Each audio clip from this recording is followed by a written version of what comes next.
Hey there, it's Meg in my brand newly renovated bedroom.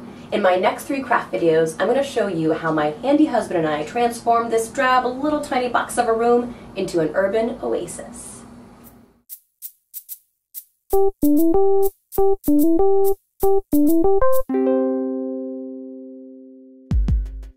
Redoing a room is a big project, but I'll help guide you through the essential steps. First up is planning. I truly cannot express to you how important planning is. It will guide your entire process and it will help making decisions easier down the road. First, assess your needs for the space. Then create a concept based on those needs. Gather your visual inspiration and create an action plan.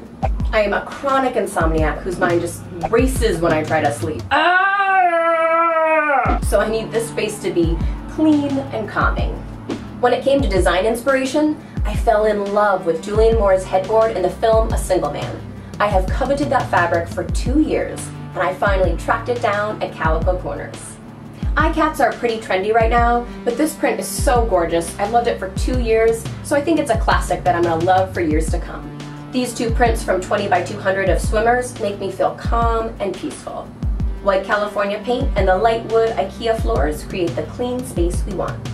Allow extra time for each step. Believe me, there will be mistakes and there will be blood. Now let's begin. First, remove all furniture and carpet from the room. There's my cute husband, Will. Remove all curtains, hardware, light switch and socket covers, and fan blades if you're painting the ceiling. Remove all nails and screws from walls and spackle any holes. Pull the scraper over the hole at an angle, adding a thin flat layer and allow to dry. Add another coat and let dry, then sand with fine-grained sandpaper if necessary. Fill in any cracks and gaps in baseboards with wood filler in the same manner as you spackled. Tape the perimeter of your windows, and if you're not painting the ceiling and redoing your floor, tape them as well. Add a drop cloth to your floor and open your paint, stirring it gently to mix up the pigments without adding air. Add a small amount into a clean tray. How much paint do you need? Look for a link in the description for a handy calculator. Like a manicure, a paint job requires thin layers to create smooth, perfect walls, so load up paint onto your roller without going overboard. Begin at the ceiling and work your way down.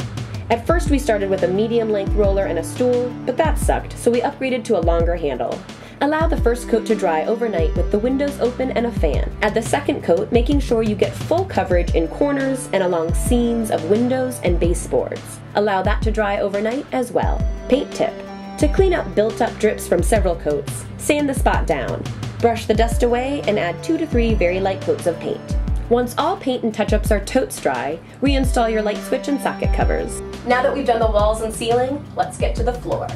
We're going with Ikea Tundra click-together flooring, and we bought the lightest shade we could find. When laying flooring, start in the corner opposite the door, which will require the most custom cutting. First lay the pieces out and practice clicking them together to get the hang of aligning them correctly. Begin laying them down one by one in the corner, checking that the seams are flush along the way. When adding the second layer, the seams might need a little help.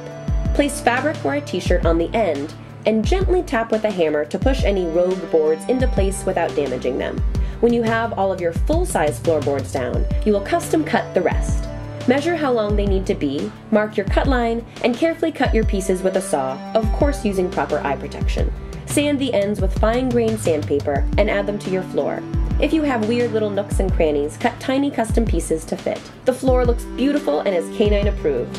All the seams through our floor are perfect, but it's a little rough around the edges of the room, so we're adding trim. Measure and purchase what you need and paint it to match or contrast with your walls. Measure each wall length and cut each piece to fit. Cut the ends at a 45-degree angle to make the corners tidy. To attach the trim, you will need a power drill and panel nails. Drill a pilot hole using a bit that is slightly smaller than your panel nail.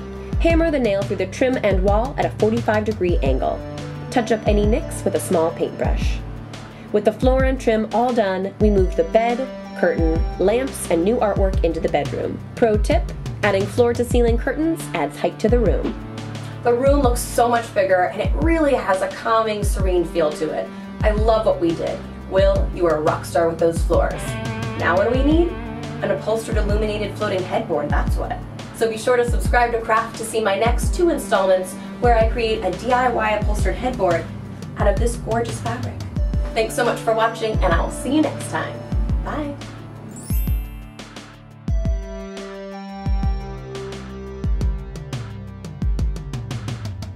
Try to schedule your renovation for a time when it's a little bit less hectic. Milo, shoe shine!